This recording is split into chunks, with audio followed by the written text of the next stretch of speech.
Government की नीति बनी जिससे सिपाही का मनोबल बढ़ा।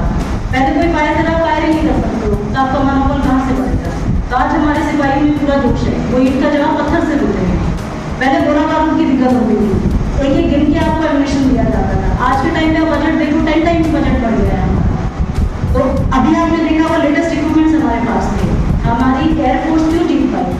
क्योंकि उनके पास इतने हाईली क्वालिफाइड फाइटर जेट्स थे, प्लेन्स थे, मिसाइल्स थे, आर्मी के पास मिसाइल्स थे, टेक्नोलॉजी थी। इसरो का बहुत बड़ा साथ था। इसरो किसने डेवलप किया? प्रेजेंट गवर्नमेंट ने डेवलप किया, उसको फंडिंग किया।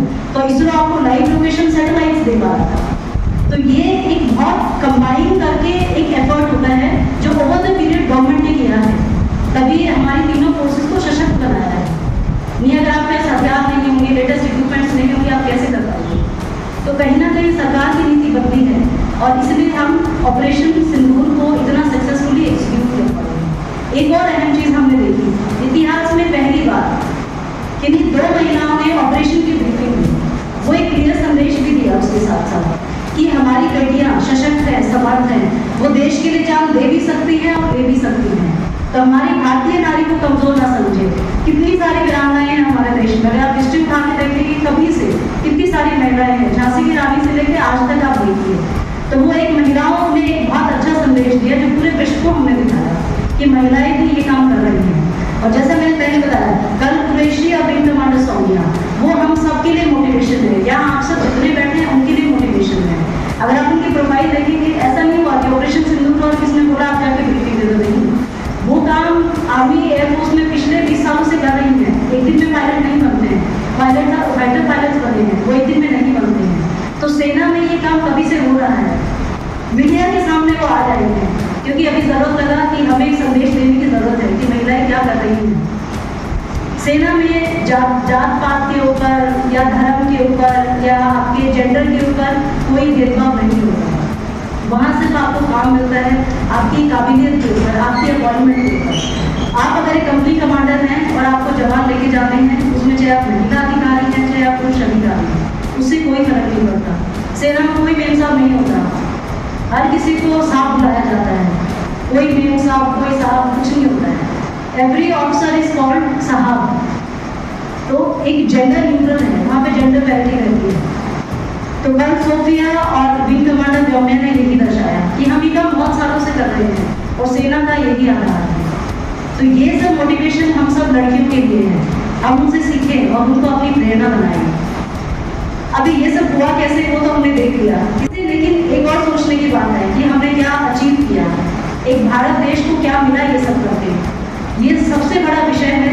टेक अवेज करते ना, हर चीज़ का हम पाठ करते हैं, उससे शिक्षा क्या मिली। तो ऑपरेशन सिंदूर से हमने क्या सीखा? हमने ये सीखा कि पूरे देश ने देखा कि हमारी सेना कितनी समर्थ है। पूरे देश को और सरकार को सेना पे भरोसा हुआ कि हमारे आर्मी एयरफोर्स नेवी कोई भी हमारा मुश्किल घड़ी आती है, आप इनको आदेश दो और हम हमले के लिए तैयार हैं। हमारे कितने सारे इक्विपमेंट्स हैं जो आत्मनिर्भर के ऊपर हमने बनाए हैं। आत्मनिर्भर देश का हमने चलाया, आप लोगों ने देखा होगा ना, गवर्नमेंट की स्कीम चल रही है, चाहे उसमें तेजस है, चाहे उसमें ब्रह्मोस मिसाइल है, चाहे हमारे एयर डिफेंस सिस्टम है, वो पूरा हमने टेस्ट किया कि हम इक्वली कॉम्पिटेंट हैं किसी भी डिफेंस के लिए, अटैक के लिए। डिफेंस कैसे प्रूव हुआ? पाकिस्तान ने हमारे ऊपर कितने सारे मिसाइल डाले, कितने सारे ड्रोन्स डाले, लेकिन क्या वो एक जगह भी हमें नुकसान पहुंचा पाया? नहीं पहुंचा। मिनिमल और नेटल डैमेजेस हर जगह होते, लेकिन क्या कोई बड़ा नुकसान कर पाया? नहीं कर पाया। तो इससे हमने क्या दिखाया दुनिया को कि हमारा एयर डिफेंस सिस्टम, हमारी टेक्नोलॉजी बहुत सर्वोपरि है, तो उसको कोई नहीं भेज सकता। चक्रव्यूह बोल रहे ना उसको, उस चक्रव्यूह को पाकिस्तान नहीं भेज पाया। और अटैक कैसे प्रूव हुआ? 2 ही तरीके होते लड़ाई में, या तो अटैक पे होते या डिफेंस पे होते। तो डिफेंस पे हमने कुछ भी आंच नहीं आने दी। और जब हम अटैक की बात करते हैं तो आप देखेंगे पहली बार ऐसा हुआ है कि विश्व में एक परमाणु देश ने, भारत एक परमाणु देश है, दूसरे परमाणु देश पे, पाकिस्तान के पास भी न्यूक्लियर बॉम्ब्स है, तो पहले परमाणु देश ने किसी दूसरे परमाणु देश के अंदर घुसकर उस पर अटैक किया है। यह आज तक विश्व में कभी किसी देश ने नहीं किया है। भारत एक पहला देश है, तो यह भारत अपनी शक्ति को दर्शाता है। उसके बाद हमारे वेपन्स देखे हमने जो वॉर के लायक हैं, और इसी को देखते हुए गवर्नमेंट ने क्या किया कि कुछ चीज़ों की जरूरत लगी हमें, तो 4000 करोड़ का एक इमरजेंसी फंड गवर्नमेंट ने अलॉट किया है, जिससे आपको जो भी इक्विपमेंट्स चाहिए वो आप इमरजेंसी फंड से खरीद सकते हो। तो इतनी सारी चीज़ें हैं जो इस ऑपरेशन से हमें सीखने को मिली हैं। अब यहाँ पे जितनी मेरी बहनें बैठी हैं, छोटी बहनें लगाओ, है ना, आप सबको मैं एक प्रेरणा देना चाहती हूँ। आप देश का भविष्य हैं। आज आप जो करेंगी उसका असर आप अगले 5-10 साल में देखेंगे। आप एक परफेक्ट स्टेज पे हैं।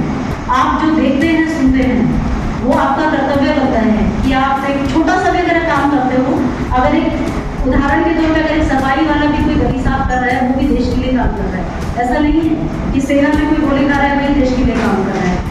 एक नाली साफ करने वाले भी देश के लिए काम कर रहे हैं, डॉक्टर भी देश के लिए काम कर रहे हैं। आप महिला अगर आप घर चला रही हैं तो वो भी काम कर रही है। आपकी माता अगर आपको पढ़ा लिखा के बड़ा कर रही है तो वो भी आपको तैयार कर रही है, क्योंकि आप देश का भविष्य हैं।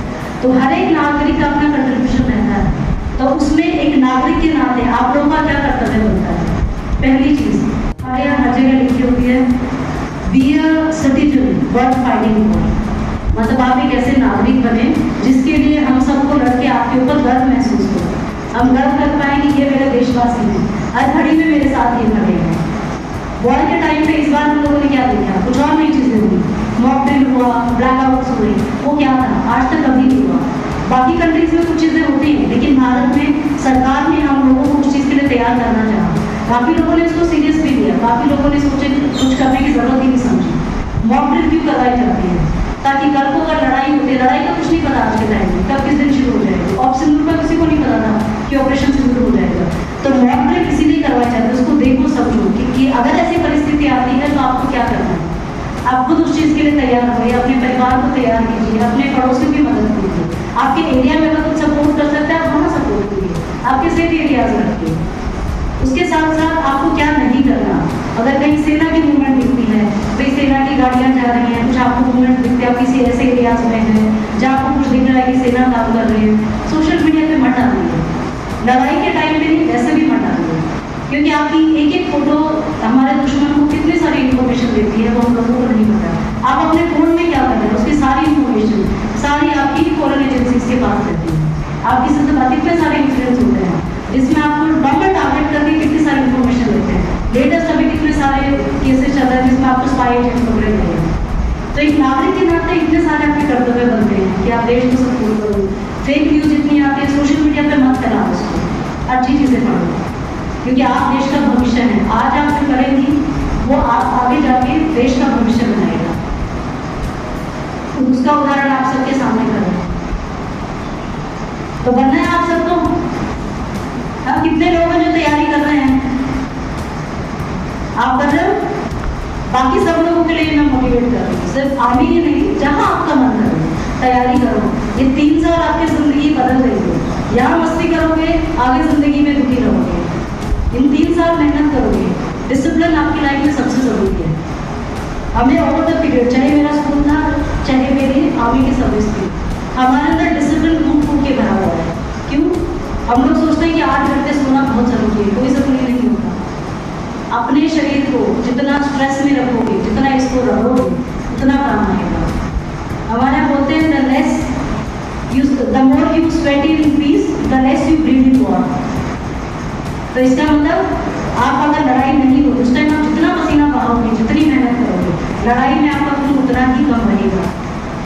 तो इस टाइम आप जितनी मेहनत करोगे, आप दिन रात पढ़ो, मेहनत करो, जो भी आपका इंटरेस्ट है, जहाँ भी करना है, टीचर बनना है, प्रोफेसर बनना है, डॉक्टर बनना है, इंजीनियर बनना है, फाइटर पायलट बनना है, आर्मी ऑफ जो करना है, लेकिन उसके लिए आप मेहनत करो, लड़की सफल होगी। और तब एक लड़की सफल होती है, वो अकेली सफल नहीं होती, वो 2 परिवार सफल होती है। एक आपके माँ बाप, आप उनको गर्व महसूस करवाते हैं, और दूसरा जिस घर में आपकी शादी होने जाती है, आप उस परिवार को सुधारते हो, आप अपने बच्चों को सुधारते हो। एक माँ सबसे बड़ा उदाहरण होती है। आज अगर आप देखेंगे, मैंने बहुत कम उम्र में बहुत अच्छे नेशनल लेवल के शूटर भी रही हूँ मैं, बाकी कॉम्पिटिटिव भी मैंने जीते हैं।